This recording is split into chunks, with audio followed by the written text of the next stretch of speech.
देश में 5 राज्यों में चुनाव है और इसी के मद्देनजर देश में कहीं ना कहीं कोई मुद्दा होना चाहिए जो कि देखिए हमारे प्रिय नेताओं के पास काम वाम तो है नहीं कुछ करने के लिए, तो कुछ ना कुछ विवाद या कुछ ना कुछ दंगे हो जाने चाहिए।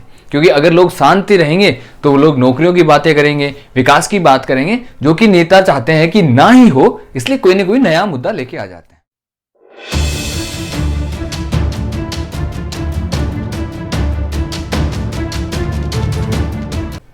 नमस्कार, जय हिंद। मैं हूं आपका दोस्त पुखराज पंचारिया। उम्मीद करते हैं आप सभी लोग स्वस्थ होंगे। अभी देश के सोशल मीडिया और न्यूज चैनल्स का बाजार गर्म है और कुछ बेरोजगार आंदोलनकारी या बुद्धिजीवी जिनके पास काम धंधा नहीं था किसान आंदोलन के बाद में, उनके पास एक नया रोजगार आ गया और उनके पास एक नया काम आ गया। देश में हिजाब को लेकर सियासत गर्म है, जबरदस्त तरीके से प्रोटेस्ट हो रहे हैं, जगह जगह लाखों की भीड़ में मुस्लिम लोग इकट्ठे हो रहे हैं। हिजाब इज माई प्राइड, हिजाब इज माई राइट्स के नाम पर खूब बवाल मच रहा है। और तो क्या है पूरा मामला, आइए इस वीडियो में बात करते हैं।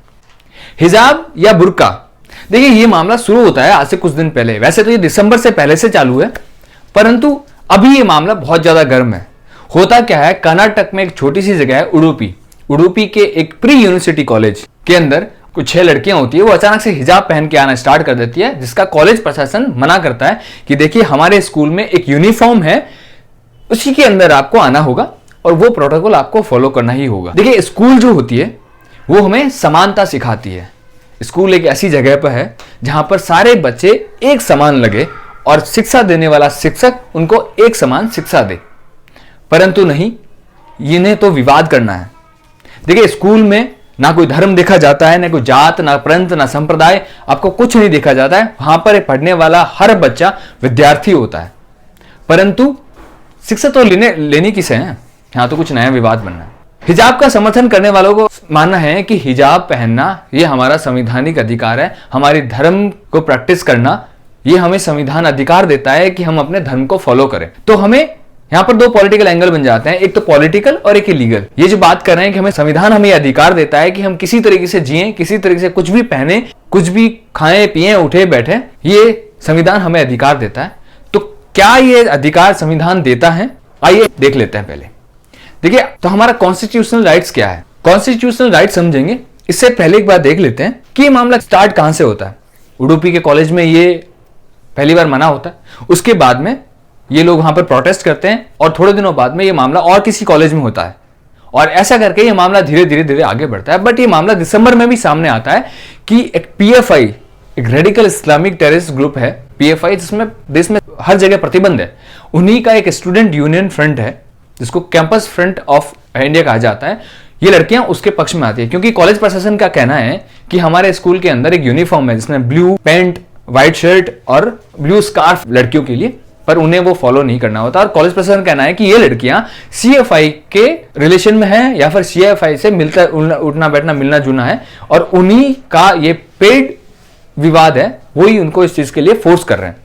कॉलेज प्रशासन के बीच में और उनके माता पिता के बीच में कुछ एक वार्तालाप भी होती है जो कि बेनतीजा रहती है। उसके बाद में कॉलेज प्रशासन ये डिसाइड कर लेता है कि चलिए ठीक है, आप आइए, हम आपको कॉलेज में आने की परमिशन देते हैं, पर एक शर्त पे कि जब आप क्लास ले रहे होंगे तब आपको हिजाब उतारना होगा। परंतु नहीं, ये लोग वही हिजाब इज माई प्राइड, हिजाब इज माई राइट्स, इसके बिहाव पे चलता है। परंतु मैं ये विवाद करने वालों को, ये विवाद का समर्थन करने का लोगों को बोल देता हूं कि देखिए स्कूल और कॉलेज को आप अपनी राजनीति से बिल्कुल दूर रखिए। राजनीति आपकी एक ऐसी जगह पर है जहां पर आप कुछ भी करें, इससे कोई मान्यता नहीं है। परंतु स्कूल एक विद्या का मंदिर है, वो एक ऐसी जगह पर है जहां का ना जात देखी जाती है, ना धर्म, ना प्रांत, ना संप्रदाय, वहां पर कुछ नहीं देखा जाता। वहां पर सिर्फ और सिर्फ शिक्षा दी जाती है, छात्रों के द्वारा शिक्षा ली जाती है, वो हमें धार्मिक। अगर मान लीजिए एक बहुत गरीब बच्चा है वो स्कूल जाता है और एक बहुत अमीर बच्चा है वो ठाड़ बाट में आएगा, पूरा एकदम शानो शौकत में आएगा, बट गरीब बच्चा बेचारा वही झोला वगैरह लेके आएगा, तो वहां पर क्या पढ़ाई हो पाएगी? वो अमीर बच्चे हमेशा उस छात्र को एहसास दिलाएंगे कि नहीं, तू गरीब है, तू हमारे साथ बैठने के लायक नहीं। हिंदू लड़का पूरा धोती चोले में पहन के आएगा, एक जैन लड़का अपना जैन के साथ में आएगा, सिख धर्म को मिला के आएगा, तो वो स्कूल नहीं एक बाड़ा लगेगा जहां पर अलग अलग लोग बैठेंगे, अलग अलग विचार और एक दूसरे को दिखाया जाता। और कहते ना कि अपन जब मकान की जब नींव अपन भरते हैं तो वो मजबूत भरनी चाहिए। तो वो एक बच्चों का एक नींव होता है, वहां पर जो बच्चे सीखते हैं वही उनके दिमाग में रहता है, वही उनके संस्कार होते हैं। घर के बाद में बच्चों का दूसरा घर होता है जहां पर संस्कार दिए जाते हैं, वो स्कूल होता है। तो प्लीज मेरी रिक्वेस्ट है सभी राजनेताओं से, सभी आप लोगों से जो हिजाब का विरोध कर रहे हैं या हिजाब का समर्थन कर रहे हैं, डजेंट मैटर, मुझे उससे कोई फर्क नहीं पड़ता कि वो लड़कियां पढ़ पाए या ना पढ़ पाए, कहां पढ़े, कुछ नहीं, पर इन स्कूल और यूनिवर्सिटीज को या कॉलेज को, शिक्षक को अपनी राजनीति से दूर रखिए। तो आइए बात करते हैं आर्टिकल 25 के बारे में। हमें संविधान क्या कहता है हमारे धर्म की मान्यता और मानने के आधार पर। देखिए आर्टिकल 19A अभिव्यक्ति की आजादी, वो हमें देता है कि हम क्या पहने, क्या नहीं पहने, क्या उठे खाए पिए, वो हमें अधिकार देता है कि हम अपनी धार्मिक मान्यता के अनुसार या फिर कुछ भी आप पहन सकते हैं, कुछ भी कर सकते हैं, ये आपकी अभिव्यक्ति की आजादी है। परंतु 19(6) हमें इस पे रोक लगाने का भी या कानून बनाने का भी अधिकार देता है। आर्टिकल 25 से लेकर 28 ये आपको धार्मिक मान्यताएं मानने का अधिकार देता है। तो ये क्या बोलता है आर्टिकल 25?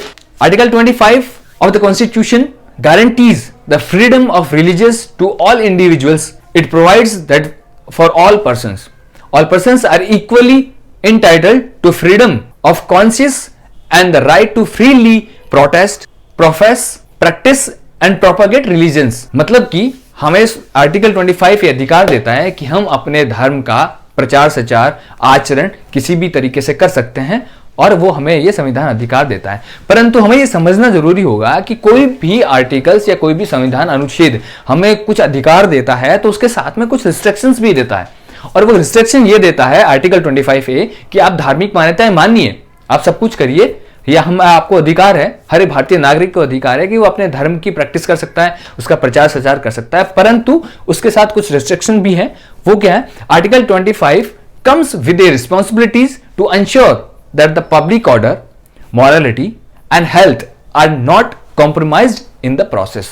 मतलब कि आपका 25A आपको ये अधिकार तो देता है पर उसके साथ में कुछ रिस्ट्रिक्शंस भी लगाता है कि जिसके अंदर पब्लिक ऑर्डर का नुकसान ना हो, किसी की मॉरलिटी का नुकसान ना हो और हेल्थ इश्यूज के नुकसान ना हो। आगे बढ़ने से पहले अब ये देख लेते हैं कि क्या ये हिजाब मामला पहली बार सामने आया। देखिए वैसे तो देश में बहुत कुछ होता रहता है, परंतु कर्नाटक इशू क्या हिजाब को लेकर ये मामला पहली बार आया है? पहले ये ट्रिपल तलाक जब आया था इसका भी यही इशू हुआ था, पर ये जो मामला है वो बच्चों से जुड़ा हुआ है, तो इस पर थोड़ा ध्यान देने की बहुत जरूरत है। देखो कर्नाटक मामले से पहले भी अगर हम देखेंगे तो 2 केस अपने सामने आते हैं। पहला केस हमें देखने को मिलता है 2016 में केरला हाईकोर्ट में एक केस दाखिल होता है, Amna Basir versus CBSE board. CBSE board और अमना बासिर के मामले बीच ये मामला होता है जिसमें 2 मुस्लिम लड़कियां कोर्ट पहुंचती है कि हमें हिजाब पहनकर एग्जाम में बैठने की परमिशन दी जाए। उस मामले में कोर्ट उस मुस्लिम लड़कियों के पक्ष में फैसला सुनाती है और कहती है कि हिजाब जो है या फिर ये जो बुर्का है ये इनकी धार्मिक मान्यता है और इनको ये छोड़ नहीं सकती, तो कोई बात नहीं, आप इनके लिए अलग से सिक्योरिटी अरेंज करवा दीजिए, इसमें आप इंश्योर कर लीजिए कि हाँ ये कुछ भी ऐसी चीज कैरी नहीं करी जिसमें नकल होने की चांसेस हो या फिर कुछ चोरी होने का चांसेस हो। तो ये एक मामला आता है। दूसरा मामला हमारे सामने आता है 2018 में, वो भी केरला हाई कोर्ट में आता है। वो आता है फातिमा तंसीन वर्सेस केरला राज्य के बीच में। इस मामले में कोर्ट कहता है कि किसी भी इंस्टीट्यूशनल अधिकारों के आगे किसी की व्यक्तिगत अधिकारों को मान्यता नहीं दी जाएगी। यानी कि इंस्टीट्यूशनल राइट्स को यहां पर बड़ा माना गया है कि एक इंस्टीट्यूशनल है वो डिसाइड करेगा, वो एक यूनिफॉर्म डिसाइड करेगा, वो एक लॉ डिसाइड करेगा, एक रूल्स होगा। मान लीजिए हमारी एक प्राइवेट इंस्टीट्यूशन है तो वो अपनी मर्जी से कोई भी एक यूनिफॉर्म एक रूल्स होगा स्कूल का, वो आपको मानना पड़ेगा। आपका इंडिविजुअल कोई भी चीज है वो उस पर मान्यता नहीं दी जाएगी। तो ये ओपन हैंडेड केस है, यहाँ पे इसमें कोई ठोस सबूत नहीं हुआ था और प्रॉब्लम होता है। उसके बाद में इस लड़कियों को वहां से स्कूल से निकाल लिया जाता है, कहीं और दाखिला करा दिया जाता है, तो ये मामला ओपन हैंडेड पड़ता है। इससे पहले कि आगे बढ़े, इससे पहले देख लेते हैं कि दुनिया में हिजाब को लेकर या फिर बुर्के को लेकर क्या मान्यता है और क्या कानून है। दुनिया में बहुत से ऐसे देश हैं जहां पर हिजाब या बुर्के को पूर्णतया बैन कर दिया गया है। इसमें यूरोपियन कंट्रीज तो है ही, परंतु कुछ मुस्लिम देश ऐसे भी हैं जिसमें कि फ्रांस ने 2004 में ही धर्म पर आधारित कपड़े पहनने पर रोक लगा दी थी और 2010 में सार्वजनिक जगहों पर बुर्के या फिर हिजाब पहनने पर रोक लगा दी थी और इसके साथ में जुर्माना भी लगा दिया गया। रशिया में 2012 में, डेनमार्क में 2018 में, नीदरलैंड, नॉर्वे, बेल्जियम, बल्गारिया, ऐसे कई ऐसे मुस्लिम देश हैं जिसमें सार्वजनिक जगहों पर हिजाब या बुर्का पूर्णतया बैन है और उसके साथ में जुर्माना का भी प्रावधान है। अगर हम सीरिया की बात करें तो 90% आबादी सीरिया की मुस्लिम है, लेकिन फिर भी वहां पर 2010 में बुर्के पर बैन लगा दिया गया। मिस्र 2015 में, श्रीलंका जो कि हमारा पड़ोसी देश है 2019 में वहां पर कुछ आतंकवादी गतिविधियां हुई थी और बम धमाके होते हैं, उसके बाद में वहां पर भी बुर्के को पूर्णतः बैन कर दिया गया।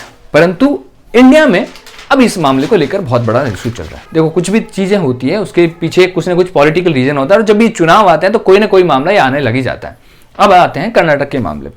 कर्नाटक के मामले में जैसे मैं आपको बताया ये मामला चल रहा है। अब आते हैं राजनीतिक एंट्रियां, जिसमें हमारे प्रियंका गांधी जी का एक बयान आता है कि वो लड़कियों की आजादी है कि वो चाहे बिकिनी पहन के आए, चाहे वो जींस पहन के आए, चाहे वो स्कर्ट पहन के आए, वो उसकी आजादी है, वो कुछ भी पहन सकता है और ये उनको संविधान अधिकार देता है। तो मैं प्रियंका गांधी जी से कहना चाहूंगा, आपसे हाथ जोड़ के विनती है, आपसे रिक्वेस्ट है कि आप अपने संस्कारों का परिचय स्कूल के मामले में ना दें। हो सकते हैं आप नेहरू गांधी परिवार में या खानदान में आपके ये संस्कार रहे होंगे, या फिर आपकी पार्टी कार्यालय में ऐसा होता होगा, पर ये स्कूल है।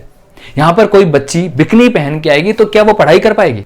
या फिर मैं ब्राह्मण हूं, मैं सिखा चोटी धोती चोले पहन के आऊंगा तो मैं पढ़ाई कर पाऊंगा? या फिर जैन धर्म वाले लोग वो बोलेंगे कि चलिए ठीक है, हमारे जैन धर्म में तो यूं ही आना होता है, मतलब बिना कपड़ों के भी रहते हैं हमारे साधु संत, तो हमें तो ये भी मेरे धर्म का अभिन्न अंग है, मैं पहन के आऊंगा, तो स्कूल में क्या ये सब चलेगा?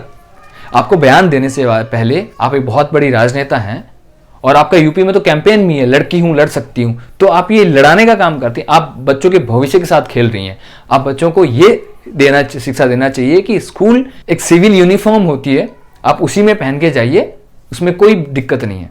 परंतु नहीं, अब ये मामला बहुत बड़े लेवल पे पहुंच चुका है और इंटरनेशनल मीडिया भी इसके ऊपर बहुत अच्छी कवरेज कर रही है। अब मलाला यूसुफजई, जो कि नोबेल शांति पुरस्कार विजेता है, पाकिस्तान की नागरिकता है, उन्हें नॉर्वे ने नोबेल शांति पुरस्कार दिया गया था क्योंकि उन्होंने स्कूल जाने के लिए बच्चों के लिए बहुत बड़ा योगदान दिया था, और वहां पे कुछ वहां के गुंडों ने उनको गोली मार दी थी जो उसके सर में जाके फंस गई थी। और अभी हाल फिलहाल वो ब्रिटेन में रह रही है। वो अपनी बुक में, जो उनके बुक है, उसमें वो लिखती है कि बुर्का पहनना मुझे ऐसा लगता है कि जैसे मैं जैल में हूं या बंद कमरे में पैक हूं। वो आज हमें इस बुर्के पे ज्ञान दे। देखिए, आज मैं ये नहीं बोलता कि ये जो लड़कियां कह रही है या सही है, या फिर जो उसके अगेंस्ट में जो हिंदू लड़के कर रहे हैं, आज वो बुर्के पहन के आएगी तो कल हिंदू लड़के जो है भगवा स्कार्फ डाल के स्कूल आ गए थे, और वो कंटिन्यूसली चल रही है। और ये जो वीडियो बहुत वायरल हो रहा है ना, एक शेरनी जिसको दिखा रहे हैं हमारे असदुद्दीन ओवैसी, या फिर आज जितने भी मुस्लिम ट्विटर हैंडल हैं या फिर ग्रुप्स हैं, उन सब पे देख लीजिए, एक फोटो बहुत ज़्यादा वायरल हो रही है मुस्कान खान की। वो एकदम शेरनी प्रकट किया गया, उसको प्रदर्शन किया गया। अरे भाई, कोई स्कूल आता है तो बिना चप्पल के आता है क्या? इस वीडियो में आप देख सकते हैं, एक पहले से ही वीडियो कैमरा पूरा तैयार होता है, कैसे प्री प्लान्ड होते हैं कुछ भी चीजें, जिसको आपको छोटी छोटी चीजें होती है आपको समझने की बहुत जरूरी होती है। एक ये जैसे आप वीडियो देख रहे हैं, ये मोहतरमा आती है, स्कूटी पार्क करती हैं, और ये देखो वीडियो का एंगल देख लीजिए, इसके साइड में आपको आवाज आ रही होगी, बहुत सारे जो लड़के हैं, हिंदू लड़के हैं, वो प्रोटेस्ट कर रहे हैं, जय श्री राम के नारे लगा रहे हैं, सब कुछ कर रहे हैं अलग। ये मोहतरमा आती है, स्कूटी पार्क करती है, तो देखिए कैसे ये जो कैमरा है वो वहां पर जूम होता है और वो कंटिन्यू चलता रहता है। वहां जाकर वो अल्लाह अकबर के नारे लगाती है, और फिर कैमरामैन आगे जाके एक सीन लेता है, वो कैमरे के सामने देख के अल्लाह अकबर के नारे लगाती है। वो स्टूडेंट नहीं थी, कोई भी स्टूडेंट बिना चप्पल के आता है क्या? कोई चप्पल पहन के आएगा? चलिए आप बुर्का पहन के, तब चप्पल पहन के घर से निकलिएगा, बिना चप्पल से ही निकल के नहीं है यार, कॉलेज में तो हमें जाना है, हमें तो वहां पे बवाल मचाना है, तो बिना चप्पल ही चल लेते हैं। ये सब कुछ एक राजनीतिक साजिश है। मैं तो सभी माँ बाप से और बच्चों से यही कहूंगा कि आप इस मामले में पचड़े में ना पड़िए।